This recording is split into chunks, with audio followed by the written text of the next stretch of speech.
Whenever you go into a movie and within the first 15 to 20 minutes they start playing 151 Rum by JID, then you know it's going to be lit.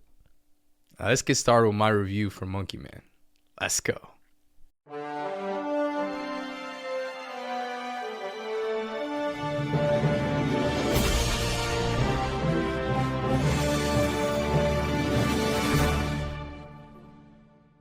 What's going on all my Flicksters? This is Jacey from Jacey Flicks, and I just got back from seeing Monkey Man. Now, before I do get started, please note this will be a spoiler-free review, just in case you haven't seen the movie yet, currently showing in theaters. Also, please make sure that you hit that like, hit that subscribe, hit that notification bell to stay up to date on more movies that I'm reviewing all the time, just like this. Alright, so Monkey Man stars Dev Patel himself, who not only wrote this film, but also directed it and starred in it. In Monkey Man, a man who seeks vengeance after a loved one is killed unleashes his wrath against a group of corrupt leaders in his hometown in India. Now, I've always liked Dev Patel as an actor, and throughout the years, I've always seen every single movie that he's starred in, and I've always seen his potential. But I had no idea he was not only writing this film, but also planning on directing it and starring it back when it was announced.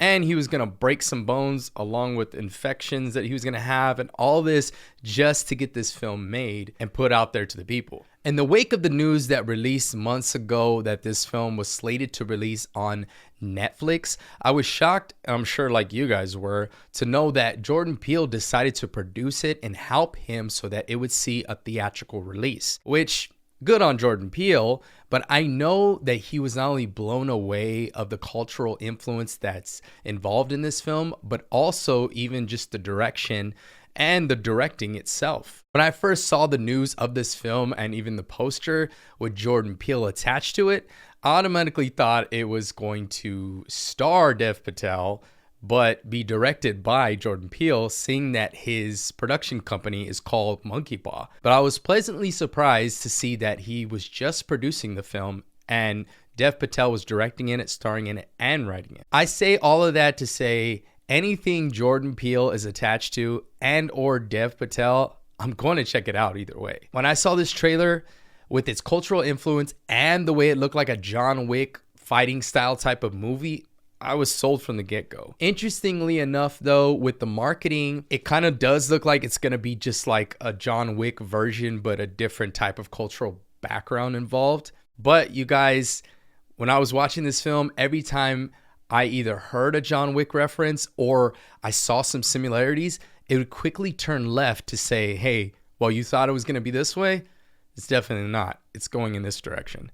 And I love that about this film. And with that being said, you guys, it is a lot different from John Wick. Not so much the format, but with the subcultural influence that it has on the film, as well as some of the political figures in the film and just the backstories in general. It's a lot different, and it also involves somebody trying to overthrow a big systematic oppression that's happening in his hometown in India. And of course, this film does have some small little nitpick flaws, which I will get to in a bit. But man, the fighting is amazing and the story is compelling, entertaining at that, and the action is just all around pretty badass. By the time it gets to the third act, you're rooting so much for Dev Patel's main character. With the first and last act of the film having the most fighting and action, this film does a good job of making you feel the fights and hits as they come across the camera. Now, this leads me to the negatives. With those punches and hits coming across the camera,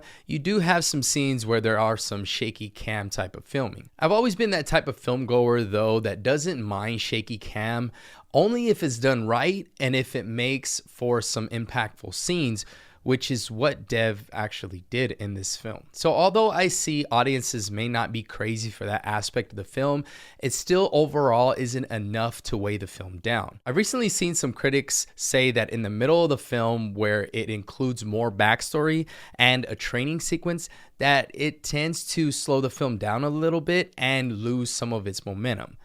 I actually disagree. I thought that it added more depth to the main character, all while adding more of the underdog element to the story. It does something unique with that training sequence that I've never seen in a fighting film before. There's another character there that helps the main character with his rhythm so that he can control his anger when it comes to every punch he throws. That part was actually one of my favorite parts of the film, but I will admit it does drag just a little bit. Another aspect of the film that I did love is that it's so different and unique of bringing that Indian culture that we're not used to seeing in cinema. And I love how not only Dev Patel took that forefront of bringing that to the big screen, especially hopefully breaking those boundaries and giving us more and more stories like that within that culture, but also that Jordan Peele was gracious enough to back this film and even help produce it, so it saw the light of day on the big screen. All in all, you guys, I really enjoyed this film. I highly recommend you go and see it. I'm gonna give Monkey Man 4.5 flames out of 5 and an almost perfect Flamas rating. It's fantastic. Although this film does have its small little nitpick flaws, it's still a great film, and I'm excited to see what Dev Patel does in the future of filmmaking. All right, guys, so have you seen this film in theaters yet this weekend? Or this past weekend, I could say. If so, what did you think of it overall? Also, what kind of film do you think Dev Patel should make in the future? Let me know in the comments below. Last thing before I do go, you guys, please make sure you hit that like, hit that subscribe, hit that notification bell to stay up to date. My name's Jacey from Jacey Flicks, and until next time, I'm out.